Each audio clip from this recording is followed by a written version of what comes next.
Hi guys, I hope you guys are having a great week. I want to just discuss Uranus this week.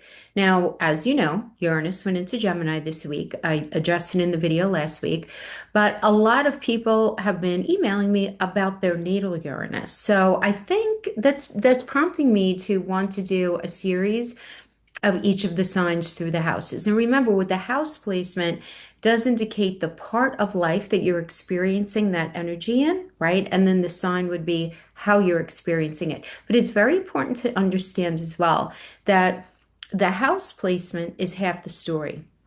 The other half of the story is the sign that it's in. So we have Uranus and Gemini, okay, right? So Uranus and Gemini, we have to understand what that means. But then we also have to understand the lens through which you're viewing it and experiencing it is going to have to do with that house placement, right? So having to do with Uranus and Gemini, again, I did a video on that last week. This week is specifically going to be about Uranus in each of the signs through the houses. So remember, for each of them, I'm going to give the sign as well as the equivalent house. So, for example, Uranus in the first house is synonymous with Uranus in Aries, right? Because that's the lens through which we would be experiencing that energy through. So that's how this video is going to work. I hope you guys enjoy. And if you like what you hear, please consider liking, subscribing, sharing. And if you'd like to work with me privately, the link to my booking site is in the description box below, and I am going to be running some specials, so please do be sure to check that out.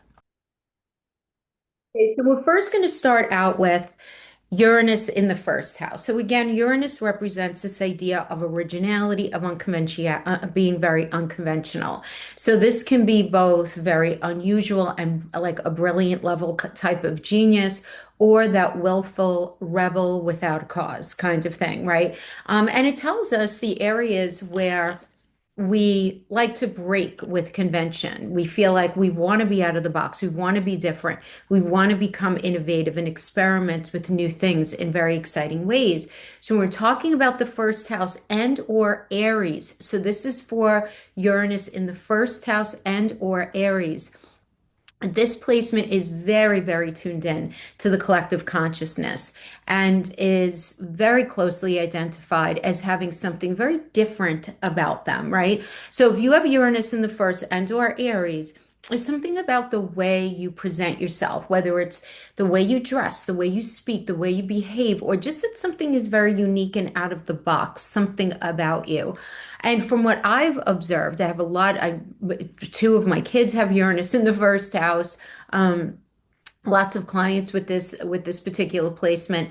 It has a lot of very, very good advice to offer other people. But generally speaking, right? But if the shadow side is activated, that shadow part of self is rearing its head, then your vision, if this is your placement, is very often impaired by your own complexities and your own neuroses. Or you kind of get in your own way here. And those complexes or those neuroses are certainly going to have to be cleaned up before the positive benefits of this placement can be felt.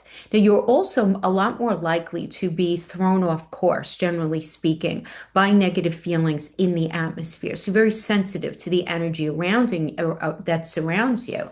But regardless of how your Uranus is aspected here, by other planets or other positionings, there is often an interest in parapsychology, if not spiritualism. Spiritualism wears many different hats. It could be in straight up religion, it could be in Reiki, it could be in astrology, it could be in tarot, whatever it is. Now, there is a deep-seated reluctance to relinquish your independence just in general, which can make it really difficult for you to settle down and take root. So it could be a little bit of a tricky energy. Remember now, if it's in your first house and or Aries, it opposes either the seventh house and or Libra, right, which is very connected to your relationship energy. So it's important if you have Uranus in the first that you have a little bit elbow room in your relationships. Like one part of you might desperately want that closeness and security, but somehow you manage to sabotage this from happening in one way or another. So exploring your own unconscious motivations, that can really alleviate and free you up, right? From any sort of situations that might rise to the surface where you feel motivated to sabotage something, right? Because you don't want to lean into that lingering sense of loneliness and or isolation, because it's very easy for you to get into a space of loneliness and isolation. It's very easy, especially if you have Uranus retrograde in that first house.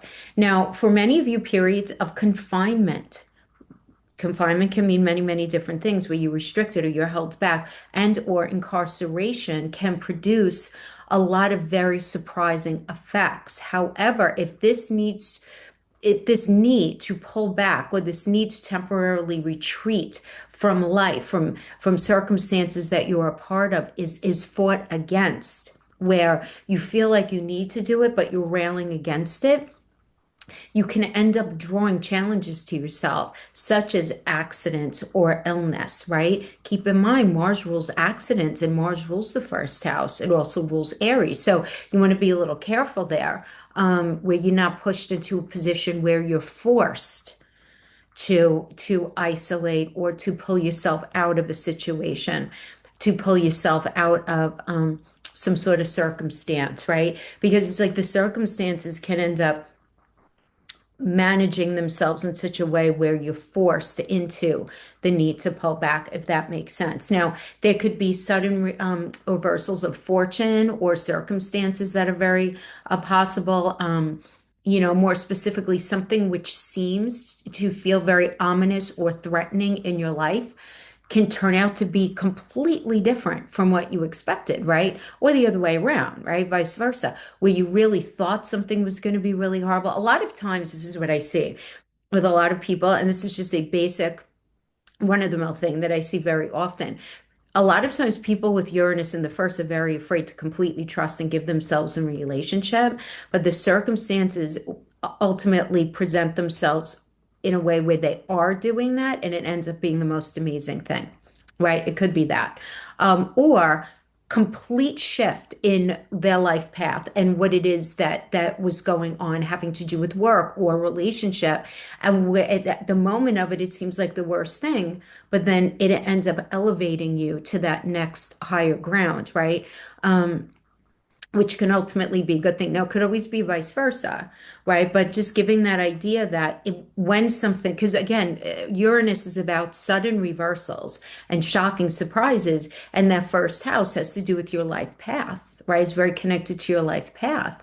So, and also how people see you as well. So you can have experiences in your life where suddenly people are seeing you very differently, very differently. It could be helpful to find out about anything unusual, which might have occurred during your mother's gestational period, is in some way this may have impressed itself on the psyche of you as a developing embryo. And I can tell you that my two sons who have Uranus in the first, they're IVF babies, right? I couldn't conceive children naturally. So they're IVF babies, right? So that's something that's very different, having to do with their conception. Obviously, it was 26 years ago, because they're 25 now, but 26 years ago going through, it's not what it is today. It's a very different, a very different situation, right? Having to do, a lot of people do IVF, right? Every third person is doing it now. But back then, that really wasn't the case. So, just looking at spiritually, like how that imprinted has been very interesting for me. But also, it could have just been really understanding better the energy that you carried into this life from your mother that she experienced during her pregnancy. So if you were able to ask her about that, it's a really cool thing to just kind of understand about yourself. All right, my friends. So I hope that was helpful for those of you with Uranus in the first and or Aries. Okay, so for those of you who have Uranus in the second house and or Taurus energy, remember Uranus is all about uniqueness. It's about doing things out of the box. It's about brilliance. Wherever our Uranus is, we need to really embrace it, because it's where we are our most unique selves in that space. So you will have to approach the whole area of money, possessions, and resources in a very different way from the ordinary. And that's a very subjective comment, but whatever is out of the ordinary for where you live, and what's going on in your world. But this position represents a challenge to rise above the collective's traditional value system and the more usual ways of viewing the material world, whether it's how you make money or whether it's the kind of material possessions you like, whether it's a couch, a bed, a house, any of those things, and not wishing to be bound by the need for material security and possessions, you may actually push away and shun attachment to those very things which most people in the world, in society are seeking. Most people are going for that high paying job or that really big house. It's not mattering to you in that way. That area of life matters differently to you. Now, if valued at all, money will be appreciated most importantly for the freedom that it offers you to pursue what it is that you really want to do rather than like the have to do's. You know what I mean? Like there's out of the box, out of the ordinary, and that second house does represent, as well as Taurus, this idea of having a firm foundation. It represents the money in your bank account, your possessions as well. Now, sometimes there may be an unusual way of earning money, or the income can be gained from newly developing fields like modern technologies or some very highly individualistic career endeavor. Like maybe you invented something, right? Because Uranus is the sign of the inventor. It's the sign of technology, advances in science, advances in medicine, advances in things that end up really in one way or another touching the masses. So you can certainly support a more radical economic or even a political system which organizes the distribution of wealth differently from the society in which you live. Because Uranus in this space is also associated with sudden material and financial ups and downs. So, intuitively acting on a hunch, you may ultimately end up finding yourself taking risks with money, but it most often can leave you penniless. So, you have to be super careful. Remember, sudden reversals. This is what happens where Uranus is. So, you want to be careful of gambling too closely, right, in that space. Now, it is likely that you often experience some sort of change or disruption or destructuring in the area of personal security, which ultimately ends up pushing you to reevaluate that whole part of life. So, for example, even if you're trying to pursue a more conventional approach to the material world, right, like a regular job and whatever that means for you, right? You find yourself the victim of some larger collective influence or upheaval, which ultimately ends up disrupting your source of income or secure, or your ability to feel secure. So maybe the company that you work for does like a reorganization for whatever reason. Maybe there's a recession or there's a downsizing, whatever it is, where you ultimately end up finding yourself on the list of those who need to be like let go of or replaced or placed somewhere you don't want to be or however it rolls out. Or could be for reasons beyond your control. You have to leave everything and start someplace else. And that could be for many reasons, a divorce, losing the job, some sort of family situation. But at some time in your life, you may have to develop a different set of skills, unlike those that you had previously used to support yourself. Now, very often, it is your own very strong unconscious urges which coerce you to break free with past attachments. And if you are unconscious of your deep need for freedom, you may ultimately choose situations which you believe in the moment anyway will offer you the security that you're looking for, but which ultimately turn out to be unstable after all, right? So in any battle between conscious desires and unconscious ones, the unconscious usually wins. So you just have to understand that. Now, innate resources which should be developed are those of originality, anything, inventiveness, right? Anything where your own unique self. Again, openness as well to new current and progressive trends. It's very connected to Uranus. and as often very crystal clear insight into situations is can easily be a gift that you have and you often exercise where you'll just be able to see things, right? Now it may be that those of you with Uranus in this space, be it the second house or Taurus, you can materialize your genius more easily in this space than in other signs or houses, right? I mean, it's just, important note is Michelangelo had this placement, right? And he was known as the universal genius. So, very important to note. Now, additionally, the second house does also indicate through one lens, through another lens, besides those material and security, it's our sense of self and self-esteem. And it also has to do with our internal health. It rules our mouth as well as second house as well as Taurus. So you may find that you like very unusual foods, you like different types of foods. They could be, remember, sudden reversals, suddenly having to do, if there's a heavy aspect crossing your Uranus energy, having to do with your health, where suddenly some sort of health situation comes in. Now, second house Taurus does rule the thyroid, you know. Uranus is very connected to autoimmune. So these are tendencies that might happen at one point as well. They could also be sudden reversals where you feel and think differently about yourself. Now, this could be great where if you went through a period of your life where you were just feeling kind of under the thumb of someone or some sort of situation and you broke free and you felt very liberated. It's this idea of liberation from anything that is challenging your sense of self. This is an excellent positioning for you to break free and really very much embrace your who it is that you really, really are. And just be more comfortable to act in a way that's more authentically you, if that makes sense. Okay, my friends, so I hope that was helpful for those of you who have Uranus in Taurus and or the second house. Okay, guys, so if you have Uranus in Gemini and or the third house, this is an important one for you because you guys are going to be feeling this Uranus transit very, very strongly, certainly, right? And remember, Uranus is where our brilliance hangs out, especially in the third house. Man, oh man.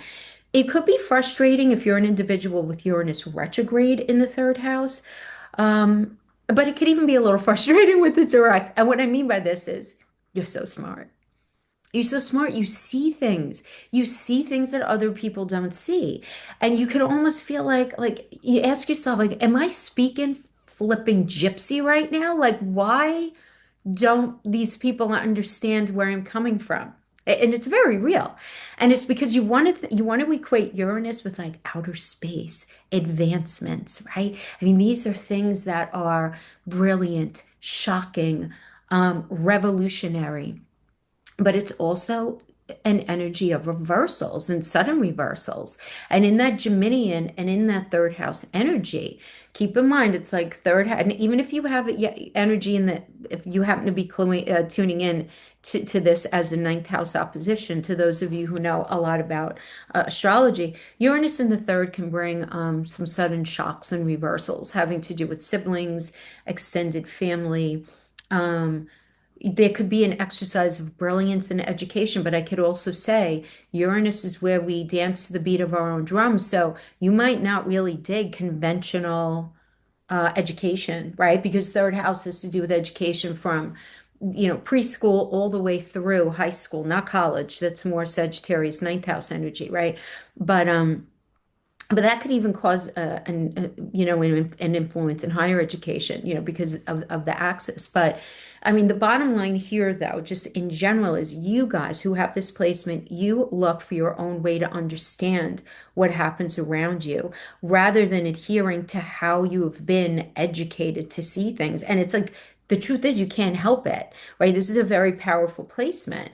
So you are in general, you're very inventive, you're very original, you're a very intuitive thinker, and your Uranian mind, because remember, the third house is the way we think and talk and communicate and process things. So that Uranian mind grasps concepts of the whole, right? And quite frankly, it's you grasp these concepts that are very connected to the whole that people without this placement struggle with. And maybe they'll eventually be able to see it, but it's like it's very natural. It's like breathing for you, and you naturally have these revelations and sudden insights into life, into people, into events and situations. And somehow you perceive the environment from a slightly different angle to other people. And very often you exhibit and you exercise a kind of detached clarity, right? I mean, that's Uranus equals detached clarity, right? It's just there's this ability to detach, right?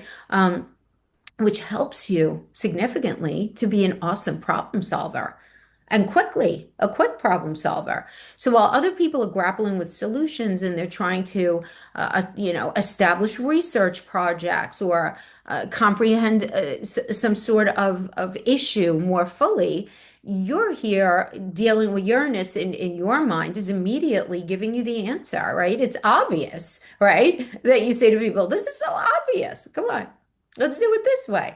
Obviously, this is how it needs to be done, right? And a more rational and more logical mind will be baffled with that Uranian ability to pull answers out of what seems like the air.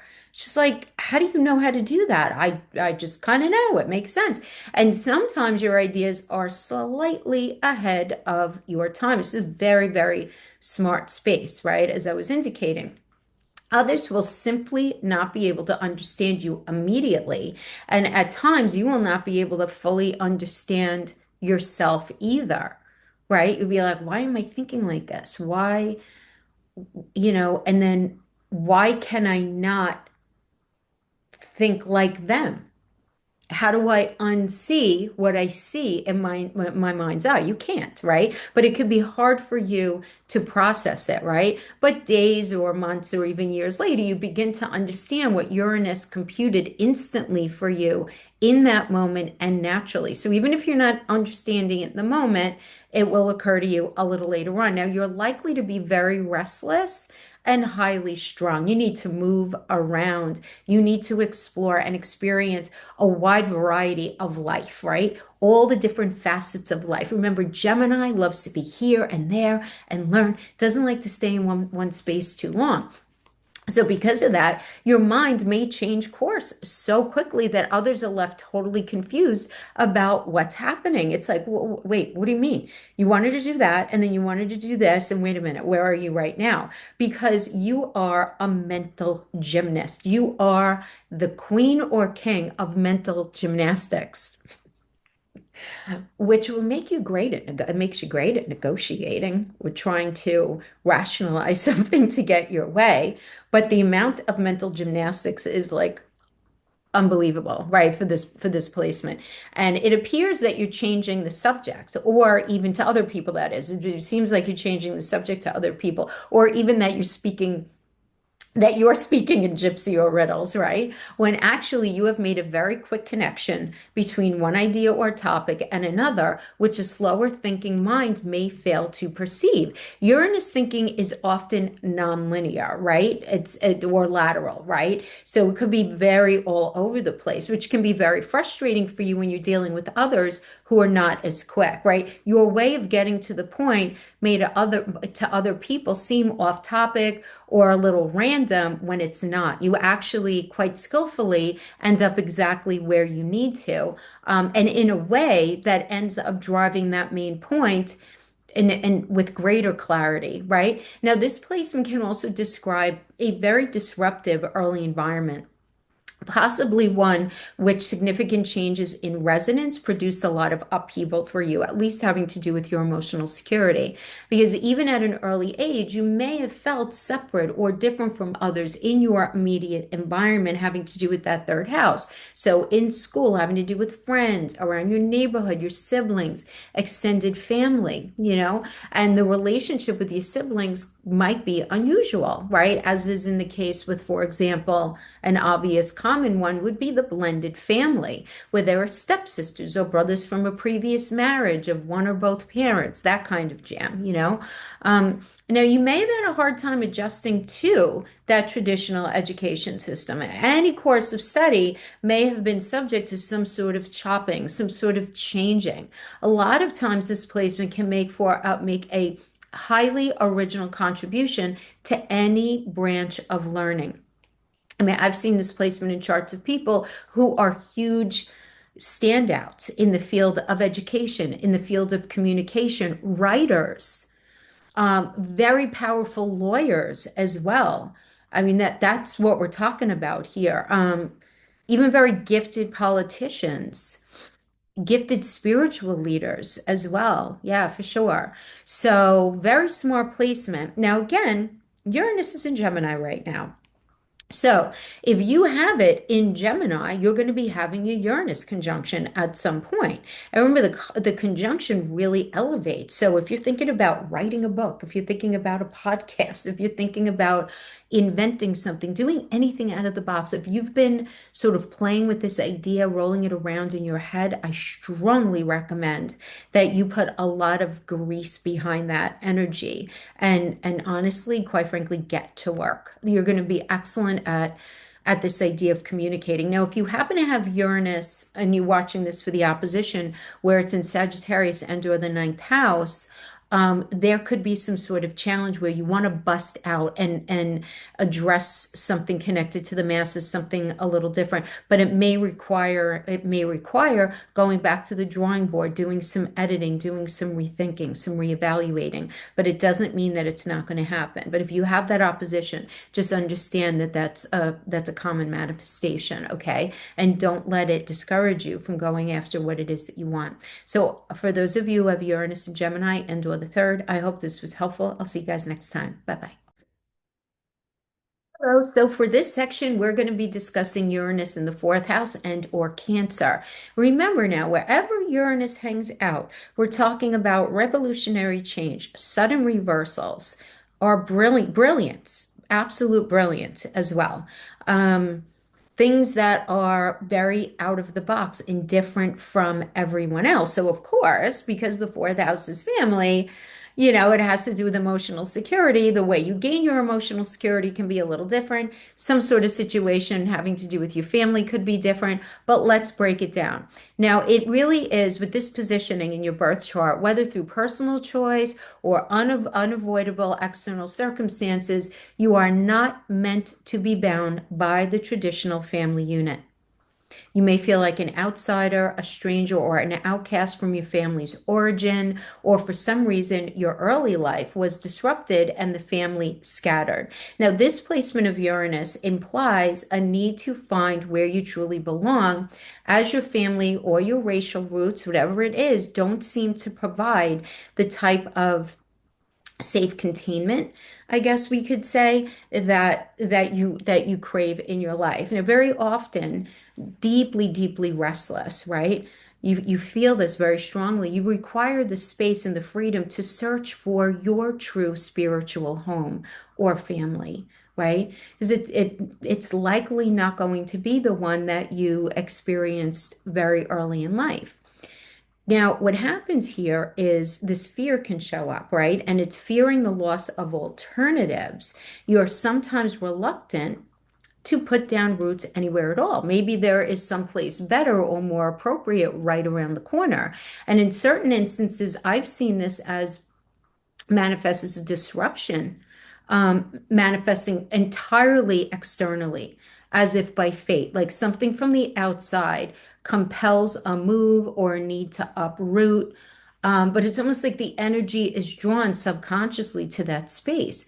You might have moved a lot as a kid, so that moving around is comfortable. The rooting somewhere is not like a safe space, or it could be you just don't feel in alignment with those people. I mean, you might really love your family, but maybe you moved around a lot, or maybe there was something very unusual or unconventional, at least subjectively in your mind, having to do with your family, where you want to make sure that you don't repeat that. So the idea, because that memory equals family roots and you don't want to repeat those patterns, that fear of repeating the pattern can actually motivate you to never totally comfortably put down roots. And what's interesting here is that you may do that, but never feel settled. You know what I mean? Like you're just always feeling like this feeling where there's this lack of settlement, I guess, because there could be these time periods where everything seems perfectly secure in the home. until that Uranus in the fourth is triggered by some sort of progression or transit, and suddenly out of the blue, you pick up and leave, or the family breaks up, or the situation changes in some way. It's like boom, right? Now, this placement can also describe, as I was mentioning a few moments ago, an unusual home life. Again, that's another subjective word, unusual. So it's just maybe your family was just different from like your friends, or there was like a legit unusual circumstance going on there. Whether it was divorce or you never knew a parent. I mean, it could manifest in so many different ways. Now, the hidden parent, right? A lot of times in the fourth house, it's the father, but these days we say father or mother. Whoever the hidden parent is, may bear some of those Uranian characteristics, right? Where he or she may have been unconventional or erratic in some way, literally kept appearing and disappearing from the home scene, or there was something very non-conventional or movable about them, right? He or she may have even felt trapped by being a parent, right? Where he or she could have been there physically, but not mentally and emotionally, right? So I want to say this. It's so important. It's so very important for you to find an identity which is based on something other than just your personal family unit in your life. It is so important, whether it's through friends, whether it's through creating your own family in a different way, whatever it is. This is very, very important for you to ever feel like there is that at least semi um, foundation, right? Especially having to do with your emotional stability. Okay. All right, my friends. And remember, the fourth house, this energy is ruled by the moon, which is Luna and Mother. So that Uranian energy, there could be some sort of sudden reversals connected to Mother energy at some point in your life as well. All right. So those of you who have Uranus in Cancer and/or the fourth house, I hope this was helpful. Thank you so much for joining me, and I'll see you next time. Bye bye. Hi, so if you have Uranus in Leo and/or the fifth house, this section of the video is for you. Now remember, Uranus is unconventional, out of the box, sudden reversals, very ahead of its time, wickedly smart. Wickedly smart. Okay. So having it in this fifth house and/or Leo energy, relying on anything that's conventional when it comes to things you love to do, when it comes to relationships, when it comes to things connected to children, you are out of the box all day long. So is rather than relying on conventional or traditional modes of expression with this placement, you should let your individuality shine through whatever you do. It might be challenging for you to ever feel completely down to your toes satisfied with what you create, whether it's a piece of art, a piece of music and writing, a relationship connected to romance, even your children, right? Always thinking it could have been better, or the situation could be more ideal. This doesn't mean that you don't love. This doesn't mean that at all, right? It's just, it's this silent recognition. Now, creative inspiration comes in a flash, like a bolt of lightning that's charging your body. This is a beautiful placement for anything having to do with creative, any kind of monetizable talent. So let's just blanket that across the whole idea of the arts, fifth house energy, Leo energy rules, acting, Hollywood, the art industry, anything like that. Okay. But it's more than that. It's falling in love, it's love affairs, it's romance, it's children, it's our joy and happiness. It's also our ability to take chances, it's gambling. It rules vacations. So you might like to vacation in very out of the box places. I have one client who just went on like I would never do this because I'm too much of a chicken, even though it sounded really cool. Like they went to Portugal and it was some sort of like woodsy where they camped out along this very, it seems very dangerous. They're like dangerous animals, but like this was what they wanted to do. I'd be like, get me a hotel all day long, right? Because that's not my placement, right?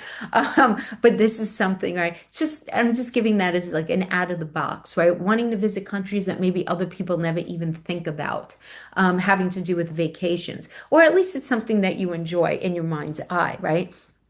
But later in life, this placement is a lot more interested in what others find, for lack of a better term, weird or out there, a little more eccentric, right? Where you find yourself pursuing hobbies or even entrepreneurial endeavors, because that fifth house also has to do with entrepreneurial efforts as well. But anything that's out of the ordinary, and the same goes for love affairs and romance, which may be unconventional with sudden beginnings and endings, or you can become really bored with that initial excitement and enthusiasm eventually, fading because it does fade. Like then you're bored and you kind of want out of there. Or if the affair becomes like too constricting or too monotonous, right? I'm trying to remember that saying, familiarity breeds contempt, right? I know that sounds really mean, but it's kind of like that, where if something just becomes too much of the same old, or you feel like suddenly you can't breathe, in a situation, and at that point, justifications are gone after, right, from you to be able to make sense out of some sort of abrupt either finish or abrupt pulling away at the very least, right? Now, most people can create on the ordinary biological level, producing children, right? But you need to find other ways that to conceive. Chances are you may have had some sort of challenge here. But Uranus in the fifth can be very positive for getting any help from science, right? Because Uranus is very connected to advances in science, advances in medicine. So even if you do have children, though, and that's not going to apply to everybody, even if you do have children, your creative needs won't be totally satisfied by just being a parent. You're going to feel the need to have more. And if you cling too closely to your children to try to turn them into vessels to live out your unused potential, those children will likely react by breaking away from home as soon as possible. So you want to be careful of, and we're just talking about the tendencies, and you may have sensed this in yourself. Called yourself out on it at the time and pulled back. I mean, that's the beauty of understanding these placements. But this placement can absolutely indicate a very progressive view on parenting, or and I'm going to say contrary. It's contrary to what we consider as a societal norm, right? What other people consider to be traditional parenting. And you probably do your own thing. Maybe you don't really have like a set bedtime for your kids, or you don't have that, you don't stick to the schedule, right? Like a lot of people do. You just, whatever it is. But it's, again, this out of the box, out of the ordinary, but great for artistic endeavors. And you just want to make sure that, if you're feeling this frustration having to do with relationships, or your children, or even maybe a business partner, if you're in some sort of entrepreneurial situation, you just want to make sure that you are encouraging in the fact that it's not them. It's just you have this Uranian energy in there. You need a little, wherever our Uranus energy is, we need a little elbow room. We just do. We need to be our own unique self. So, for those of you with Uranus and Leo and/or the fifth house, I hope this was helpful, and I will see you guys next time. Take care. For those of you who have Uranus in the sixth house and or Virgo, this part of the video is for you. Remember, Uranus is wicked genius, sudden reversals, thinking out of the box, doing things one owns way, right? Very, very connected to technology, the masses.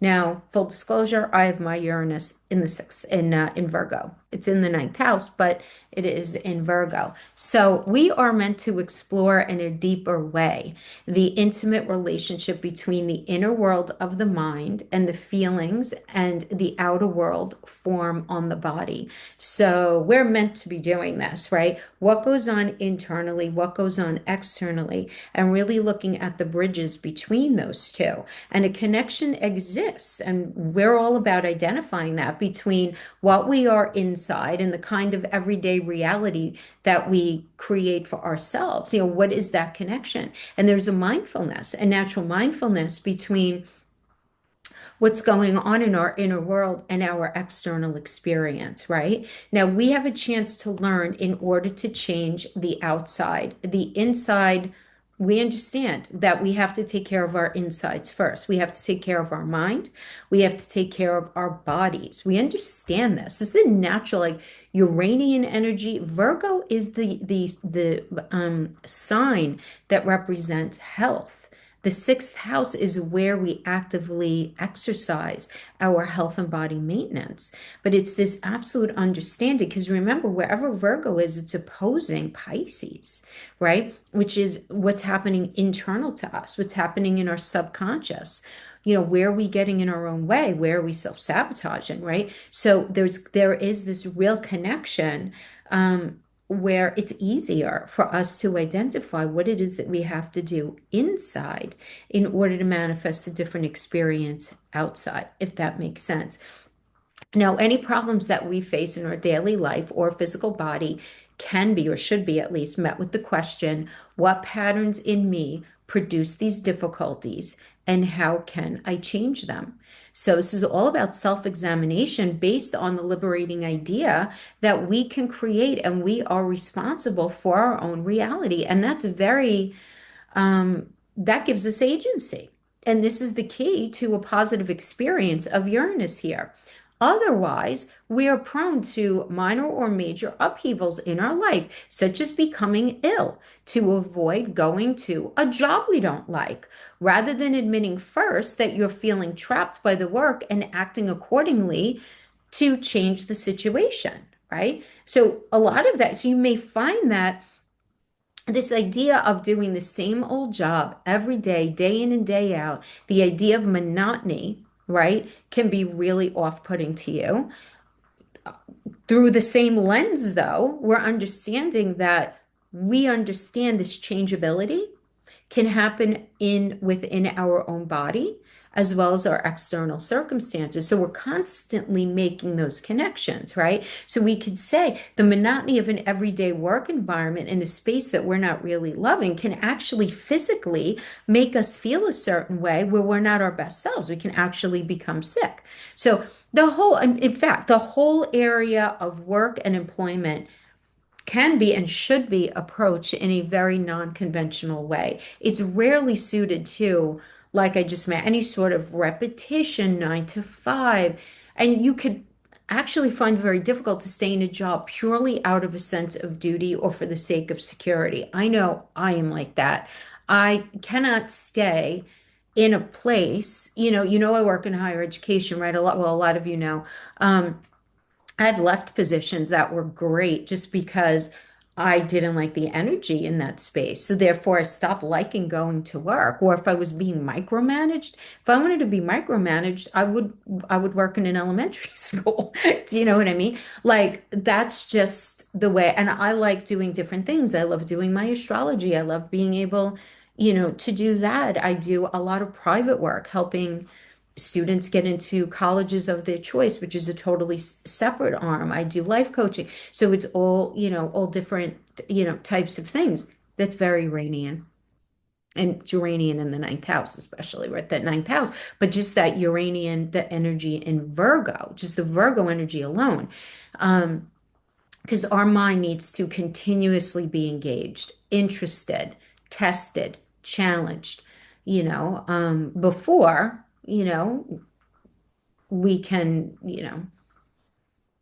scope out how it is that we can manifest change and have the outcome that we want. We have to have that idea of being challenged, feeling like we're contributing, that we're doing good work, believing in what we do. This is all super important, right?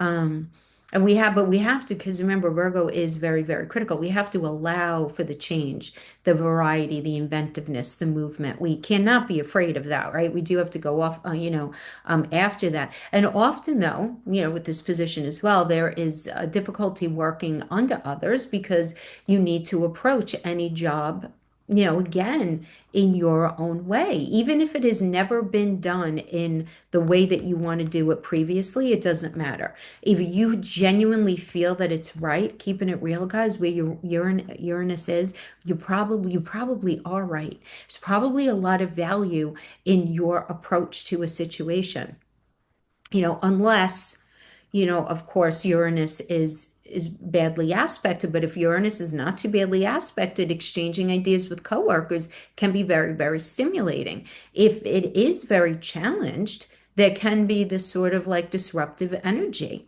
and keeping it real, like Uranus in the sixth, Uranus in Virgo, when it comes to the work environment, just the way it is, because you're a little different, you're a little out of the box. If you're in any kind of situation where you are exercising this natural ability, there could easily be some jealousies that end up being the situation. And you end up, finding out and feeling, if not backstabbed, like people are saying and doing things. But what's interesting is you do have the ability to rise above it, because there's a quiet knowing with Uranus in this energy, right?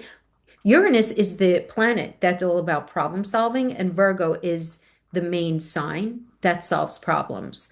So there's a quiet confidence, and not in a cocky way, but as a quiet confidence, feeling that you understand that what you're doing is the right thing, and that if other people have some sort of issue, whether it's jealousy or not, you're able to recognize that it's really, I hate to say like their problem, but it kind of is, and where you're able to rise above it. Now, I'm not saying this is in every area of your life, but the rising above, and because wherever Uranus is, we have the ability to exercise like this disconnect in a very healthy way. You were able to pull yourself back and just be like, at the end of the day, this does not really matter that much. You can even have a disconnect when it comes to your health, and what I mean by that specifically is you're almost able to be very objective about your own health, right? Where it's like, okay, this is what I'm dealing with right now. So I need to do this, this, this, and this. You're not allowing your emotions to get involved in it very much,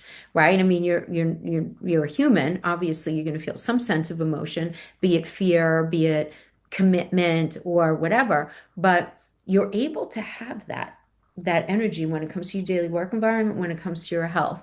And really, at the end of the day, you just don't like to be bound by minutia, by nonsense that you view as nonsense, whether it's in the workplace or whether it has to do with, little things, how you're dealing with your health. You kind of just show up and do it. And you certainly don't want to be bound by the little everyday necessities and routines of existence, right? You just don't like to be bound by that, right? And that can end up creating some sort of upheavals, that you inadvertently create just to make life more interesting and exciting. Again, life might become easier if you consciously acknowledge what you don't like, right? And then do something to change that area of life rather than subtly provoking some sort of external forces or energy to disrupt it for yourself, right? Like, call it out. I don't like doing this. This is something that it's just not a lot, to avoid it inadvertently being flipped on you and there being some sort of challenge there. Now, interested in that relationship between mind and body, you might explore various forms of alternative and even complementary medicines, sometimes experimenting with unusual diets, various forms of exercise routines. Health problems can stem from too much stress and nervous tension. This is very, very indicated, which ultimately ends up weakening your autoimmune system, and weakens your defenses.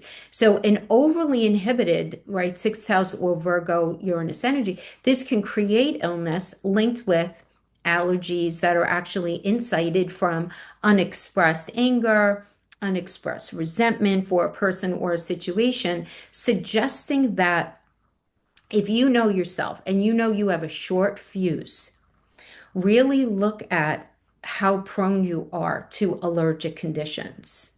That could be food, it could be skin, it could be anything like that. Now, obviously, those with Uranus here will benefit from any kind of activity that's going to help you unwind and release that electric energy, right? Uranus is very electric. So, whether it's physical exercise, whether it's yoga, meditation, whatever it is. Now, on a positive side, Uranus absolutely offers the possibility of a speedy recovery or release from illness that can be helped enormously by the right mental attitude. That mental attitude is very important. Remember, Uranus rules Aquarius, and Aquarius is air. So the mental attitude is very, very important wherever our Uranus is. So for those of you who have Uranus in the sign of Virgo and or the sixth house, this part was for you. And I hope this was helpful in some way. Thanks for joining me, and I'll see you next time. Bye-bye. So if you have Uranus in the seventh house and or Libra, this part of the video is for you. Now remember, that seventh house is very connected to relationships, contracts, your energetic output at work. It rules your doctors as well. Any sort of, when I say contract, it's literal or metaphorical, right? So it's very connected to these tight connections we have. Seventh house opposes the first house of self, which is where your rising sign is, and it opposes the sign of Aries, which is about fresh path and new perspective and the energy to move forward in life. So you just kind of want to keep that in mind as you're listening to this interpretation, okay? But for you guys, that attitude towards relationship, it absolutely needs to extend beyond a wholly conventional framework if Uranus is here, right? Uranus is out of the box, it's different, it's brilliant, it's revolutionary. It's all very, also very connected to sudden upheavals. So while many people remain in a relationship because of a need for safety or security or out of a sense of duty or whatever it is, you will find it really difficult to endure a life with somebody that feels, for lack of a better term, like lifeless or dead or outworn just for those reasons. So if a relationship is not creative, if it's not exhilarating, if it's not open and honest, openness and honesty are super important to you in relationship. You may end up disrupting that very relationship just for the sake of finding something better because it's you want revolutionary, you want different. Uranus is very exciting now, right? I mean, it's electricity, it's the future, it's advancement.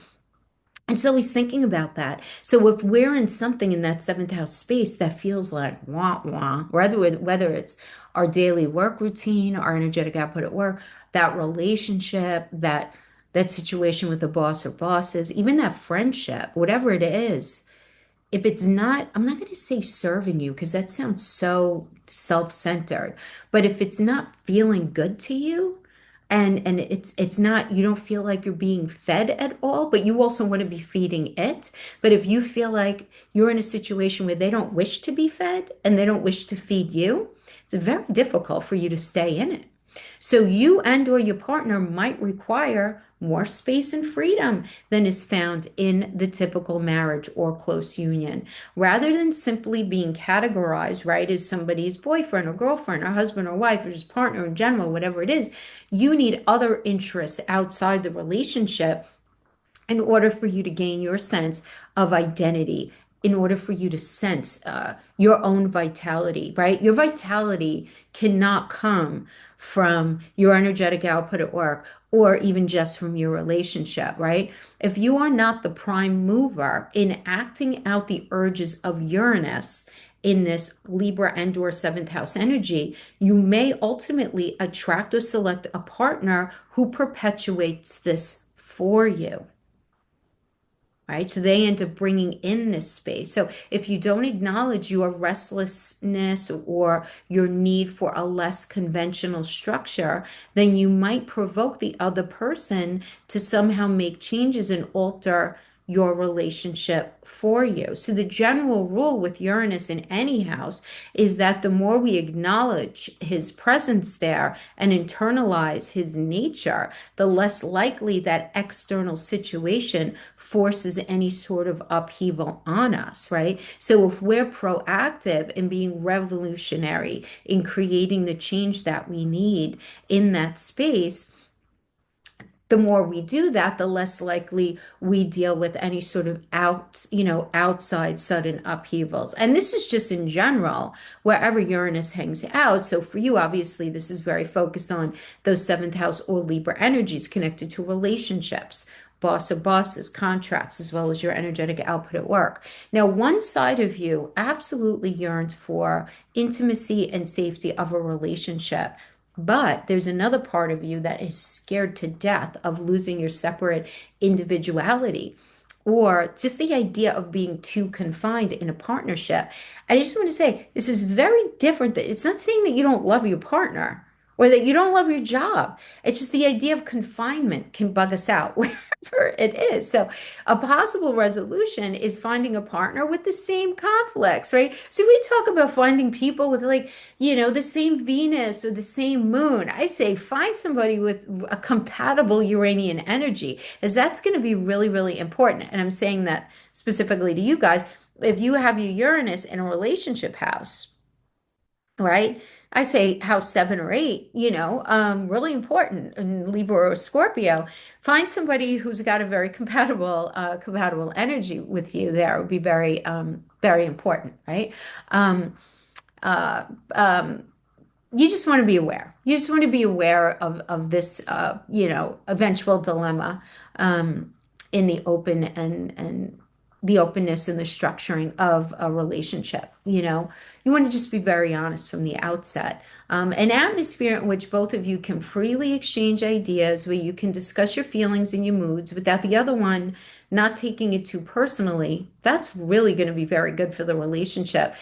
You know, if thick-skinned people, please apply if you have Uranus in the seventh house. And you will need to recognize that each of you are individuals with your own rights, with your own feelings and emotions, and not people who simply exist to fulfill whatever one or the other requires in any particular moment. Now, obviously, a fair degree of maturity is going to be required here in order to accomplish this. But what's good is at your best, relationships usually come when you're older, when you're wiser about yourself and life in general, right? Really learning from your experiences, right, in this part of your life. But the relationships that you can form once you recognize that part of yourself is just unbelievable. It's just probably some of the most beautiful out of all of the zodiac. Now, those of you with Uranus here do sometimes experience revelations and sudden changes in outlook and attitude, which render a present relationship completely obsolete, where new ones are sought, which reflect the changed state of mind, right? So if you're realizing, like, suddenly, for example, you're with this is just a basic example, but if you realize you're with a partner who does not like to travel, your focus is really going to be then, with that next relationship, your first question, or maybe second, is going to be, do you like to travel, right? You're going to be looking for that missing element, right? You're not going to be able to not look for it, if that makes sense. But in general, there is this need to periodically re-stimulate or reinvigorate any, when I say relationship, intimate, yes, but even your friendships, even re-energizing and reinvigorating how it is that you exercise your daily output at work, especially if Uranus is triggered by some sort of progression or some sort of transit. You may feel very motivated. Now, if you are somebody who, um, let's just say, if Uranus and Gemini right now is if it's 2 or 4 houses away from you, this can be a very beautiful transit, right? I mean, it can be beautiful for everyone. There could just be a little more stress if it's if that Uranus and Gemini energy happens to be like 3 or 5 houses or opposite. There could just be a little bit more stress involved in the situation. That doesn't have to be a bad thing, guys. It's just about, recognizing that change needs to be had. But if it's 2 houses or 4 houses away, the change is going to be very easy, very supported, and very beautiful. Now, Libra describes what we're seeking in a partner, right? As well as the qualities which might be latent or undeveloped within ourselves, right? Because it's ruled by Venus. So you seek a highly original, spirited, very dynamic, inventive, very kind of magical, charismatic partner, someone who wakes you up and offers you new vistas to explore. However, a person of this nature is not likely to be the kind who brings any real degree of stability and security to a relationship. So you just have to understand, the trade-off there. Now, our society places a lot of pressure on people to get married, right? Not as much as it used to, but it is still considered the norm, or at least some level of commitment to such a degree that those who aren't married or those who are not in some sort of close conventional relationship can be made to feel like they're wrong or off in some way or another. Those leading like a life as a single or even divorced, right, lifestyle really do need, if that's you, you really do need to remind yourself that you are worthwhile, whether you're in a relationship or not. And Libra also does refer to social interactions in general, and the principles of Uranus still apply there, possibly indicating that, some of you are meant to bring new ideas and new insights and breakthroughs to society in general by virtue of that daily work experience, or by virtue of your work, or simply by virtue of who it is that you are. Okay, my friends. So that is what I have for those of you who have Uranus in the seventh house and or Libra. I hope that was helpful in some way. I'll see you next time. Bye-bye. You have Uranus in the eighth and or Scorpio. This part of the video is for you. And remember, Uranus is revolutionary change, sudden reversals, absolutely brilliant, very connected to technology, things that are futuristic, out of the box. Okay, so now let's throw it together into the sign of Virgo as well as the eighth house. Uranus here engenders those kinds of emotions and feelings that are so often awakened by the agony and the ecstasy of love, of passion, of lust, of jealousy, envy, vindictiveness, possessiveness. In fact, Uranus seeks to approach this whole sphere somehow very differently than the way that most people do go about it. Right? So a lot of times those with Uranus here have a compelling urge to free themselves from the restrictions of that basic instinctual nature and overcome being ruled by such emotions, right? We're talking about the eighth house, feeling like ruled. You may really not have a lot of patience for somebody who's jealous. I don't have a lot of patience for somebody who is not about sharing their resources or have expectations of sharing their resources. There could be very unusual experiences, by the way, that you bring into this life, because Scorpio, the basement of Scorpio, is very connected to past lives. It's very connected to things that have not been resolved within us. So you may have some very unique, out of the box experiences that are very deeply grounded in your past that absolutely color the way that you view this absolute commitment that is Scorpio eighth house energy. It is absolute commitment, or it's marriage. Like, I love you so much, I want to be with you to the point of I want to blend bodies and money and ideas with you. And it's also, because it's endings and beginnings, it's also the house of divorce, sudden reversals. So suddenly there's a divorce, suddenly there's a marriage, suddenly there, right? The word suddenly is very connected to the idea of Uranus.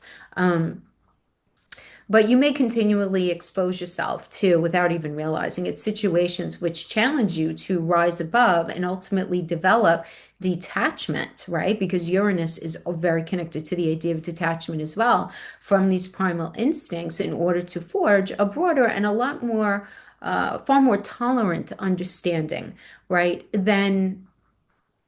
than relationships usually call for. For instance, right, the concept of like a communal marriage or even like husband and wife swapping. This happens here, right? In some cases, you may to try to sort this sort of situation. You may try it out, this sort of thing, and realize that it's totally not for you, and the whole thing goes to hell in a handbasket. It fails miserably, right? Anything where there's this unusual kind of situation. And because the eighth house rules intimacy, we have that with that Uranus in there as well. There can be, maybe you're attracted to more than the opposite sex. Maybe you're gay, or maybe you're bi, or maybe you're just into very different things, very like out of the box kind of things, right? No judgment here, right? That Uranus in the eighth house can absolutely bring these very different types of experiences. Now, similarly, you may seek to express your instinctual nature in other ways than merely for the purpose of mating or for procreation, right? The reputation of this placement is known to some degree to be very curious when it comes to intimacy and open to experimentation. So you might even look for like techniques and some sort of systems which enable you to transcend the realm of those libido desires through redirecting your sex drive maybe into other outlets. So it really could be very much one way or the other, where just as equally possible, Uranus in the eighth could be like abstinence, completely abstaining from everything, right? So one end of the spectrum or the other. And I've seen this placement alternate between extremes of the excessive passion and inhumane coldness, right? Because remember, that detachment that Uranus can bring, there could be like a coldness, right? About the intimacy situation, right? Where it's almost like a switch that can be put on and then off, right? In that space. So, for instance, this kind of energy where a person believing fervently as well in a certain cause may not think twice about doing something really maybe not very ethical, right? To promote some sort of mission, you know. Um, Planting a bomb is a common example that I give, like in a department store. I know that sounds so dramatic, right? But you get the idea. Or doing something just for the point of it, right?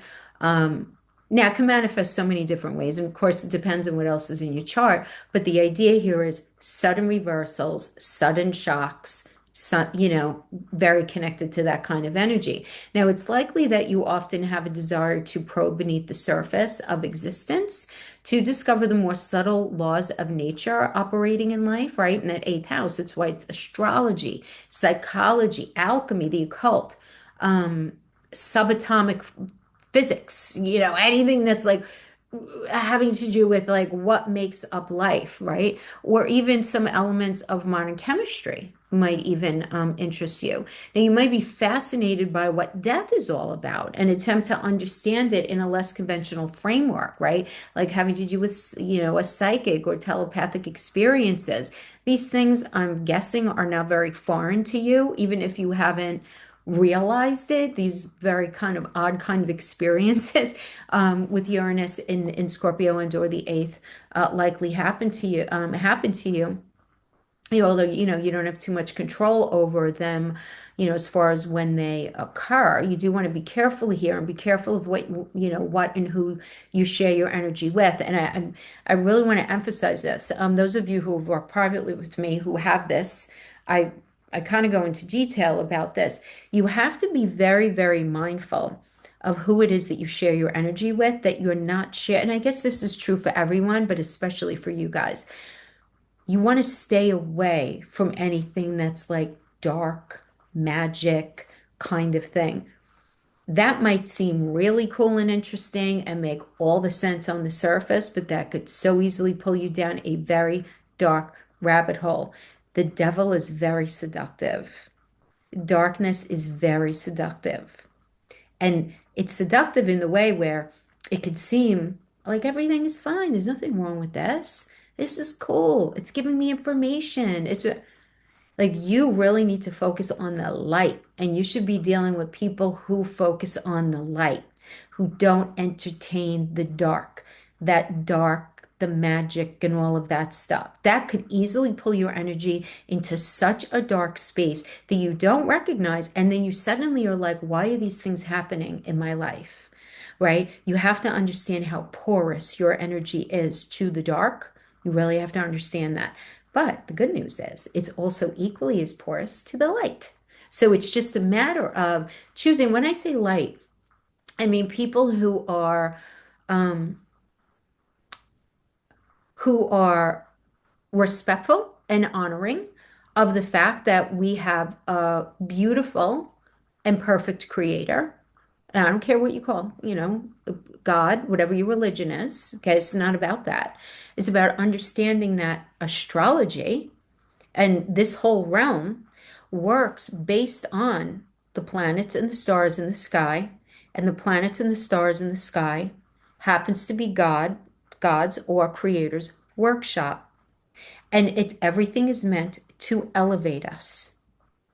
It's not meant for us to do bad things to people, to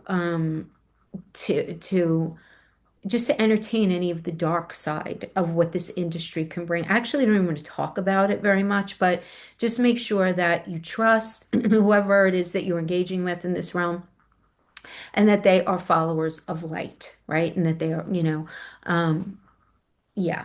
So let's just we're gonna leave that there, right? Because you know, anything else is not going to enhance or enrich you. Now, on a more mundane level, sudden reversals of fortune could come through marriage, inheritance, business partnerships. Also, phases of life may end suddenly and irreversibly, seemingly overnight. One chapter finishes and another begins, or some sort of unforeseen event drastically alters the direction that you are heading, where some sort of sudden, weather event, some sort of sudden event having to do with the health of a loved one, the status of a loved one, the status of a connect, the relationship, whatever it is, some sort of sudden reversal, right? But remember, the sudden reversal, whatever is happening there, we're meant to take that energy, as difficult as it is, and say, what can we learn from this to elevate us as we move forward? I mean, depending on the situation that you're trying to navigate, I am not suggesting at all that that would be easy, but it's certainly not impossible. And I know it's not impossible because Uranus was placed in Scorpio and or the eighth in your chart for a reason. And it's only because you were identified as an energy that could handle that. Okay, my friend. So that is what I have for you. I hope this was helpful in some way. Thanks for joining me, and I will see you guys next time. Bye-bye. Those of you who have Uranus in the ninth or in Sagittarius, this part of the video is for you. So guys, remember Uranus is about wicked brilliance, right? Revolutionary change, sudden reversals, um, shocking surprises, right? He is the wild child of the zodiac. And in this space, Uranus is always searching for the truth. And what a better place to do it than in that ninth house, Sagittarius energy, which is the natural abode for Sagittarius as well as Jupiter. Rather than adhere to traditional or orthodox views, you must independently find a meaningful set of beliefs or a philosophical system by which to order life or order your own life. And full disclosure, my Uranus is in the ninth house. It's in the sign of Virgo in the ninth house.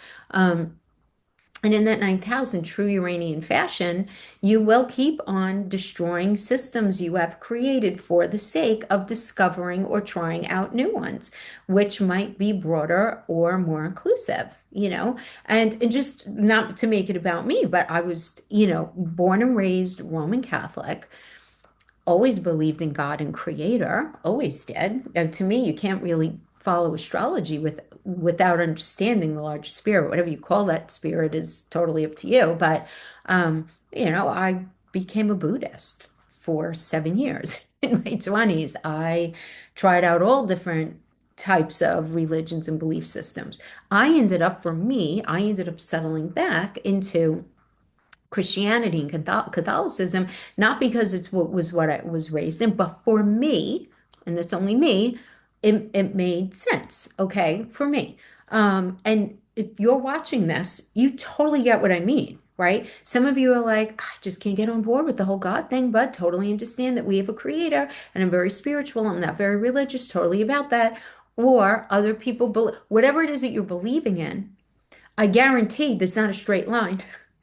It's not a straight line. Like you at one time believe that, and then you went this way, and then you believe that, and then you believe this, and now you might be like kind of lingering somewhere here. Now, the same thing could be said for your politics. Same thing could be said for where it is that you're going in your life. And what I mean by that is where you had this vision in your mind's eye of where your life was going, and chances are you get to a certain point and you're realizing, you know what, after all, maybe I kind of want to go in this direction. You know what I'm saying? Totally on brand for Uranus in that space, right? So this is something that, can absolutely happen, right? Now, the image of God or creator, right? Whatever it is, right? This, again, this creator of our world, of our universe, of our humanity, of our mind, right? May be cast in the likeness of Uranus, right? I want you to really listen here, right? Remembering who's speaking to you right now, where it's like Uranus is very connected to the starry heavens. So there can be a tendency to cast God in a very Uranian light, to cast him as the heavens, right? Personally, for me, I don't know about you, that is the only thing that makes sense to me, right? Vast and very difficult to grasp all day long, absolutely. And yet, there are laws which guide the movement of the planets, and somewhere in it all, there must be and there is a system to it all. Now, occasionally you might have flashes or insights into what you believe are the workings of the divine or universal mind. And that, my friends, is what astrology is. It's at least it is for me in my practice. It's understanding and respecting that the sky is creator's workshop and that I'm not looking to do anything other than use the tools that I feel like we're given. And I want to study those tools and I want to understand those tools because we don't get direct messages from anywhere else, right? Direct. I mean, direct. Exactly. Right? And so that's the way this energy works. Now, I'm giving you my example. Please understand. And I'm sure you do. If you have Uranus in this space, you're very like open and accepting and understanding to other people's viewpoints. At least you should be, right? It depends. You might not be so much if you have Uranus retrograde or if you have other things aspecting, but getting really clear on that within your own life, having to do with your religion, your belief system, your own politics, right? Whatever it is there. Also, Uranus out of the box, very different. Ninth house has to do with higher education, higher mindedness. So you might have you're like a very non-traditional way of going about your higher education journey.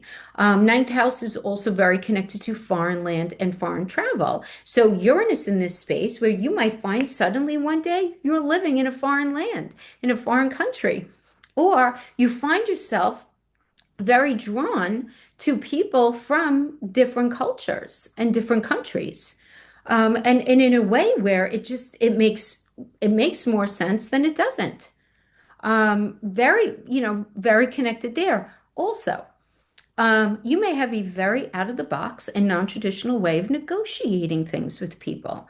You may be a very non-traditional and out of the box writer, meaning that the topics that you choose to write may not be very conventional or very, run of the mill. But the thing is this, because the ninth house is also publication, with Uranus in that space, which is ruled by Aries, which rules Aquarius, which is an air energy, you could write something in your life that completely or teach something in your life that is very out of the box, that really does speak kind of like the masses. There could also be a very close connection to technology in that space as well.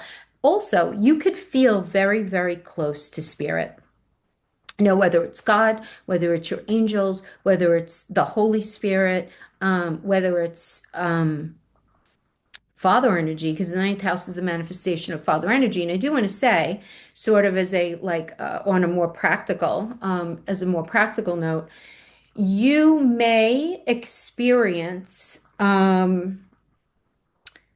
sudden reversal having to do with father energy at some point in your life, where it's like out of nowhere you're on the outs with your father, or something happens to your father where it's just like it could be very like out of nowhere, or there's something very non-traditional as well, about your father, where he's not like, he was never like other dads. There could also be some sort of unconventional and non-traditional like circumstance surrounding his passing away, right? These are all the things that it can ultimately manifest in that space. So all those things are very ninth house. They're very Sagittarius. So I hope this was helpful in some way. Thank you so much for hanging out with me, and I'll see you guys next time. Bye bye. Uranus in the 10th house and or Capricorn. This part of the video is for you. So remember, Uranus is very connected to sudden reversals, change and transformation, being wicked smart in the place of career. Yes, my friends. And this is a nice energy. So those of you with Uranus here need to contribute something original and progressive to society, right? Uranus equals progressiveness. It equals the ability to detach. It's very connected to the future. So you don't want to be seen as ordinary, but rather as a force for change, right? Rebellion, innovation. And because of this, right? And that, first of all, happens to be Capricorn's natural domain, right? Capricorn is in domicile in the 10th house. There is this ability to channel your new ideas or your insights into in a concrete way. And it's likely that you will hold fairly liberal or even radical political views. Karl Marx did have this placement, so did Michelangelo. I've known a bunch of people with this placement who have resigned from jobs because they didn't agree with how things are being run. Other people I've dealt with were constantly changing their work in search of something a lot more meaningful to take part in. Now, keep in mind that 10th house also does rule the government, right? So maybe feeling contrary to the way the government is doing something, right? Like Uranus in mythology, right? The energy here will destroy there. What happened there? He's all about destroying his own creation and starting again. Destroying, starting again. Change and transformation, revolution, right? And sometimes those with this placement have unusual jobs or wake up one morning with a real revelation, which renders your present space of employment completely obsolete. Whether it's because you decide that you don't want to do it anymore, or suddenly there's no more of a need for a person who does what it is that you do for a living. Sometimes events seemingly out of control will disrupt the status quo when it comes to career. Now, again, if this placement has not acknowledged its restlessness, right? So if you haven't acknowledged your restlessness or your need for change in this area, you may in some way provoke it to happen to yourself. Others of you will simply fall prey to collective trends which shatter or alter your course of direction, such as being fired because a company has decided to go in another direction, or the company had maybe like a change in leadership. Right? Now, the 10th house is also the manifestation of mother energy, right? I just mentioned the ninth house in Sagittarius is a manifestation of father energy, whereas the 10th house is the manifestation of mother energy. So your mother may be cast in some sort of like Uranian light. She might be viewed as eccentric or unconventional in some way. She might have had outside interests which interfered ultimately with her role of being her mothering role, like being there for you as a mother, or she may have even felt very trapped, right? As far as being a parent. Now, you could have sensed a degree of restlessness in her, as if she really wanted to be somewhere else, right? Even when she was with you, she was present, but not really emotionally. You could have sensed she just didn't want to be doing what she was doing. Now, if she was very erratic, then you may have been forced to develop more independently. So you may be just a naturally more independent energy in life, not being able to rely on her as other children would have relied on their mothers, right? Because you remember that 10th house under Capricorn energy opposes fourth house and Cancer energy as well. So there was this tension there between like home stability, mother energy, right? Wanting to be somewhere else. So at first, you may have resented this, but later reflect thankfully that you did have the chance to actually grow freely and learn how to meet the world on your own terms, right? In your own way. Now, sometimes your mother seemed conventional on the outside, for some of you, but underneath was bursting with this desire to just break out and just be free, right? And you would sense this and later live out your mother's unfulfilled wishes, where you likely often carefully avoid getting hemmed in by too much maternal or familial responsibilities. And you may say, well, it's because that's how my mother raised me. Yeah, but at the same time, on a deeper level, psychologically, it's like you're motivated to try to had the experience that she wasn't allowed to have. Now, sometimes Uranian mothers feel guilty about their lack of typical maternal instincts, forgetting their good traits, loving without being smothering. That's a good trait, right? They mirror and represent free thinking for a child. You may be happier raising children after you had satisfied some of your own needs in life, your own career, your own contributions to society. You would feel a little more prepared and peaceful to be a parent at that point. It just might be a little difficult before that. Doesn't mean you don't love your children. This is not what it means. It's just identifying and calling out that potential tension there. Again, we're talking about 10th house Capricorn energy. This is an angular energy opposing another angular energy, which would be Cancer and or fourth house, which means the feeling that we need to do something, right? So if you do feel like that, hopefully this validates that feeling, and and you understand a bit about why you do what you do. So I hope this was helpful. Thanks for joining me, and I'll see you next time. Bye-bye. So if you have Uranus in the 11th house and or Aquarius, Uranus is very exalted for you, right? I mean, this is the placement. It's very powerful in its own energy. And what is Uranus? Uranus is brilliant. Uranus is disruptive change, revolutionary change, wild child of the zodiac. We can never say exactly what Uranus, we could describe what kind of circumstances Uranus creates, but we can never say it exactly, not with any sense of responsibility. But we understand it's future based. We know that Uranus does rule technology, and that 11th house is the house of technology. Very connected to advances in science, advances in medicine, friendships, group work, the masses. There's a lot going on, right, in this space. So Uranus here can expand the concept of being part of a group to its broadest dimension. So your main task here is a far-reaching one. It really is to widen your individual identity to include everyone. And when I mean everyone, I mean everyone. You are probably a group of people where you have a very different kind of, how do we say this? Like a different kind of connection to animals, even, right? Because this is all living creatures, not only people.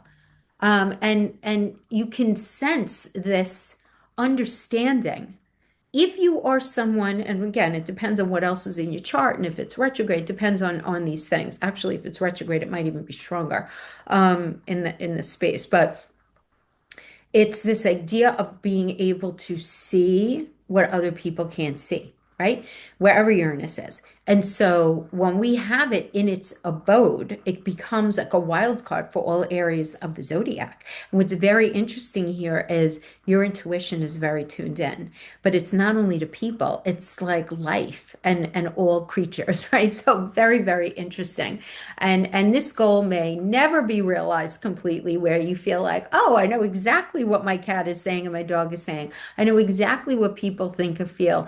but it's so, so liberating just striving to experience it and figure it out, understanding that there is this connection between you and other people, okay, but you might actually enjoy connecting with other creatures more than people, right? You might even appreciate connecting more with animals, with and whether it's your cat or your dog, right? Your domestic animal, but even like, I don't know, birds or anything like that, okay? I'll give a quick example here. So my sons they have Uranus and Aquarius, and they have it in the first house. They're Aquarius risings, Cancer suns. And so they have these bird feeders on their windows in their bedrooms. And like my son legit has, and I'm not joking, he has a legit relationship with this crow. Okay. Now, first of all, this crow kills no birds near our house. He will share the bird feed. I'm assuming he's a he. I don't know why I'm saying that, but he'll share the feeder with a robin, with a blue jay. He's not about and and he'll just sit and stare at my son through the window while he's on the computer, right? It's so funny. And it's like he comes and he looks for him. And if he goes outside, this bird will not attack, but he's a crow. He's a crow. So that's such a good example because it's like Michael will sit there, my one son will sit there and just like through the glass, and then he'll go out. This bird will not fly away. And it's like they're having this telepathic kind of communicative relationship. It's very interesting. And Michael swears without sounding like a kook. That he can kind of vibe what's going on with the crow and that he just sort of wants to feel like part of a community. And my other son too. It's just very interesting, right? So I get to see it and experience that firsthand. And I'm just giving that as an example. I thought it would be a fun example, but think about how this applies to your own life. Now, those with Uranus here should absolutely seek others with whom you can link together in the pursuit of some sort of common goal, right? Where you have some sort of common end point, whether it's in work or whether it's in having to do with your friends, having to do with your belief system, because generally we form friends with neighbors or people we meet at work, or school, whatever it is. But you feel most connected to those with whom you share some sort of similar vision, right? So, maybe they like to game, or maybe this group of people are really into going on vacations, or this group of people, they're a bunch of foodies and they love to cook and go to restaurants. Whatever it is, there's that thread that connects. So you might also have a bunch of different friend groups, right? Where you do the foodie stuff with this group of people, and maybe you do the traveling stuff with this group of people, right? That's super common for somebody who has this particular placement. Now, you don't have to be geographically close to each other to be part of a group. What's important here is that you are dedicated to the same ideals and objectives, and naturally, because you guys are you're like the walking versions of technology, which is so funny because a lot of you who I work with, you're like, I have no idea about technology. I am so behind the times. It's like, okay, but guess what? If you sit down, technology hasn't been around forever, but this placement has, right? So you have to put it in that perspective. Whatever's cutting edge, whatever is going to impact the future, whatever is going to be the future, you have a natural set of energies available to you for you to actually tune in, tap in, and exercise these things, right? So being friends with somebody online, really connecting with people across the world, doing anything like that, not at all unusual for this placement. I heard somebody once say that the group is the self of the altruist, and this may ring really, really true for you guys, all about altruism. Now, obviously, many people with Uranus here won't even begin to see this way, right? Because a lot of the times Uranus in this space can be a little bit of a loner energy, which is interesting because you could be by default a bit of a loner, but have these pockets of friendships if you so choose. Nonetheless, the possibilities, whether you engage with different groups of friends or not, the possibilities do exist for you, right? In this placement. So I really want you to think about that. You are somebody who's naturally meant to be sort of friends with like different groups of people and into different things. Now, more generally, you do enjoy mixing with, again, like-minded people, but whether it's a group of friends, scientists, astrologers. You may serve some sort of Uranian function within a group, presenting challenging and radical ideas or playing the devil's advocate, right? Might annoy some people, right? Where you feel very comfortable sparring with other people in your group. Um, just to make debate more lively, just to bring a contrary element to an idea. It could get on the nerves of some people. I do want to just say that, but it keeps it interesting. Keeps it interesting. Now, you may also fall out with other members of a group over a matter of principle, like Mars in the 11th, right? On one level, this Uranus can be very kind of ambivalent in a group, you know, where you're sharing and you enjoy sharing, you want to share, you want to be part of something larger for sure, and yet you could easily feel very threatened by losing your individuality and your freedom in the process. So, especially if you're dealing with a group of people who don't have those shared values, you could actually feel threatened by that, right? Right. And so, on a very personal level, you will generally have very strong feelings about the meaning of friendship and expect others to live up to these. Now, sometimes your high ideals they just might be unrealistic given the more selfish and instinctive side that is human nature. People are generally kind of screwed up when it comes to a lot of friendships, right? Now, your placement could indicate friends who serve as an important catalyst for change. So, likewise, you could certainly be the agent who brings some sort of fresh experiences to other people. Now, some people with this positioning may have a fascination for slightly eccentric people who express sides of their natures very differently. They can acknowledge who they are and what they do as being very different, very out of the box, very out of the ordinary. Sometimes you have, again, many different types of friends who wouldn't mix very easily, though, with each other, right? And going back to my example before, maybe the foodie friends they don't real you can never see having them in the same room as your travel buddies. For whatever reason, you recognize that you're able to be friends with both, but these two groups of people would not blend well together. I hope that makes sense. Your goals and objectives in life could change radically in a relatively short span of time, as if you wake up one day with a very new vision of your life and how it is that you must follow it. And this could impact any sort of 11th house manifestation. So again, having to do with your goals and gains, your friendships, right? Because 11th house is a money house in the way of like goals and gains. Sudden reversal, some sort of sudden reversal could ultimately happen when it comes to like your monies for retirement, right? This isn't about money coming to you. That's more eighth house, but the 11th house is like what's actually being saved. Now, this could be you get a gigundous windfall. It depends on the transit.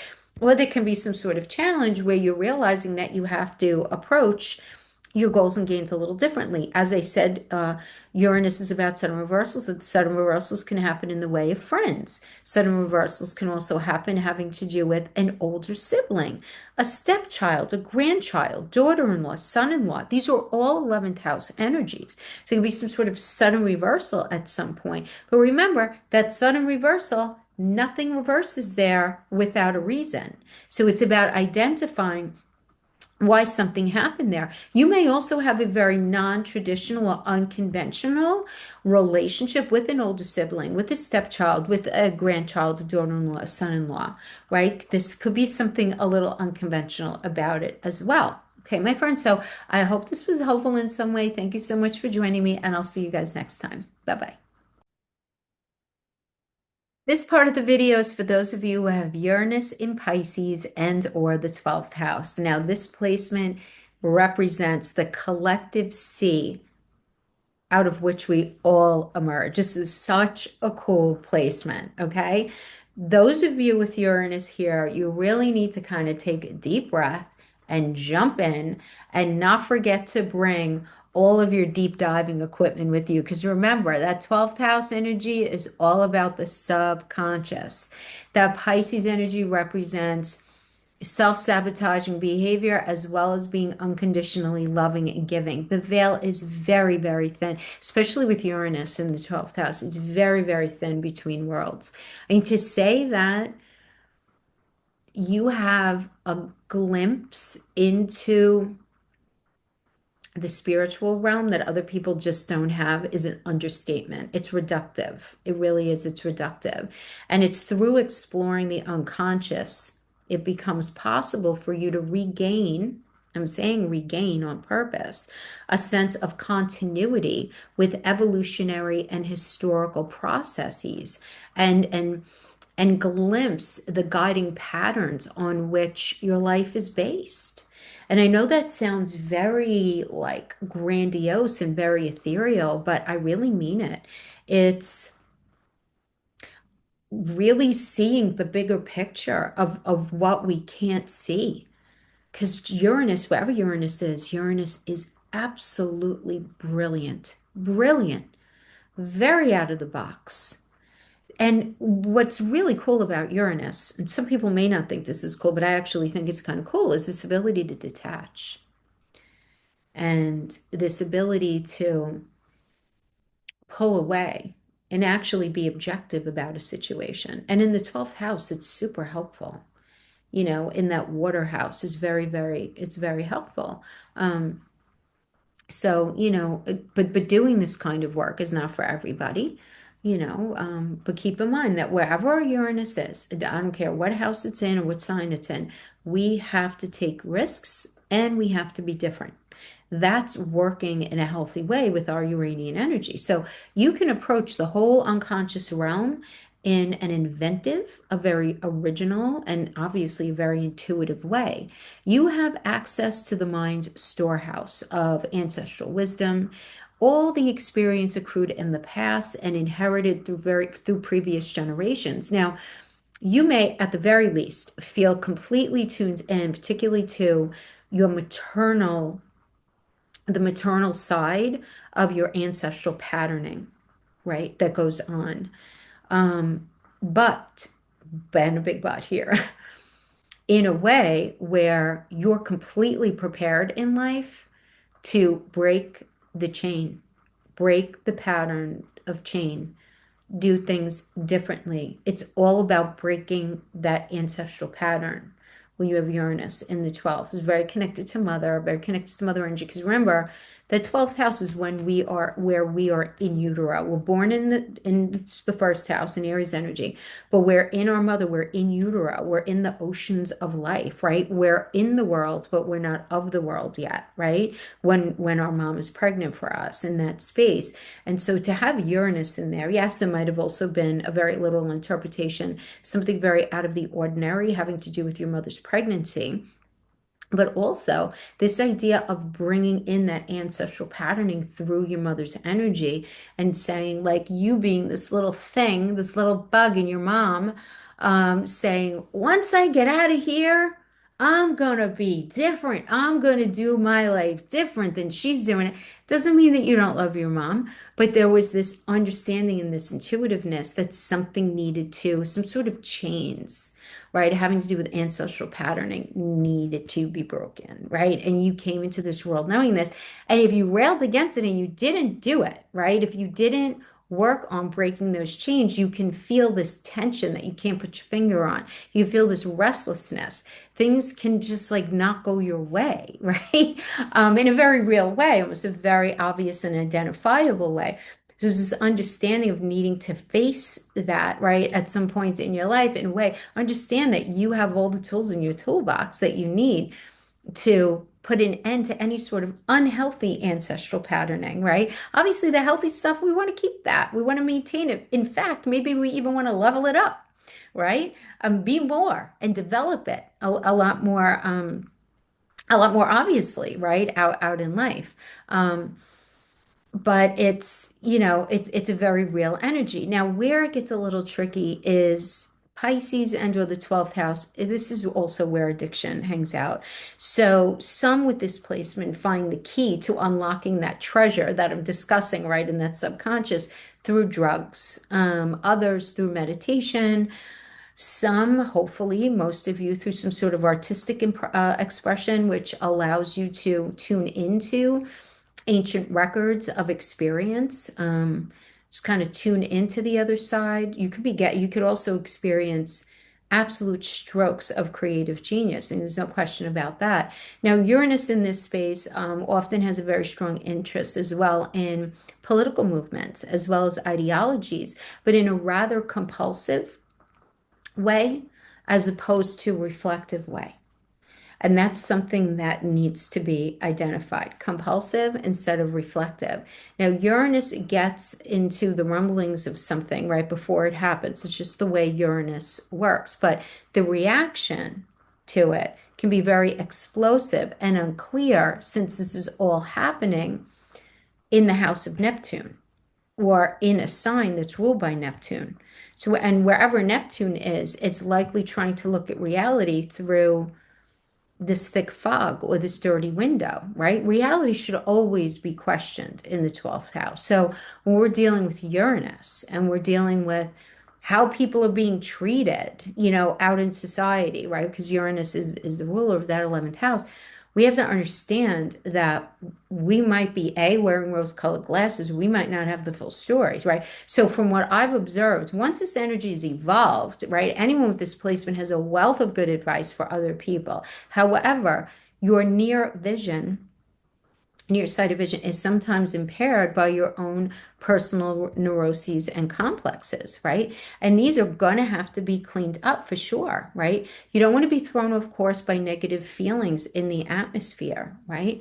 You're definitely going to be very connected to, the parapsychology, very connected to spiritualism, um, in that energy for sure.